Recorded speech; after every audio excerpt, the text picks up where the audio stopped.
Security sources say at least 2 people have been killed and 7 others injured in Turkish airstrikes targeting the Sinjar resistance units, a militia affiliated with the Kurdistan Workers' Party (PKK) in Iraq's northern province of Sinjar. They said one strike targeted an intelligence headquarters and another hit a civilian area, causing damage to nearby shops. There has been a long-running Turkish campaign in Iraq and Syria against militants of the PKK and the Syrian Kurdish YPG militia, which are both regarded as terrorist groups by Ankara. Brazilian police have arrested the second suspect in the investigation of the disappearance of British journalist Dom Phillips and indigenous expert Bruno Pereira in the Amazon rainforest in western Brazil. Police say Osene da Costa de Oliveira, also known as Dos Santos, age 41, had been placed under temporary arrest on suspicion of homicide based on witnessed accounts that put him and his brother Amarildo da Costa de Oliveira at the supposed scene of the crime.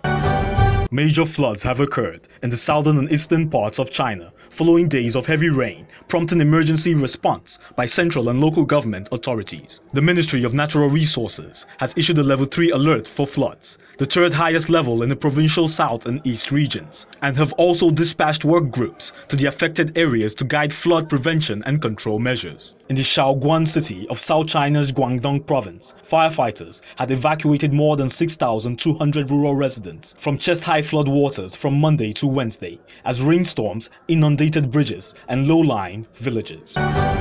Britain has pressed on with a strategy of deporting asylum seekers to Rwanda and is planning further flights despite a last-minute intervention by European judges that grounded the first plane minutes before it was due to depart. The government was thwarted in its attempt to send a handful of migrants on a plane more than 4,000 miles to Rwanda after the European Court of Human Rights stepped in to issue injunctions. London struck a deal with Rwanda in April to send tens of thousands of asylum seekers who arrived illegally in Britain to the East African country to have their claims processed.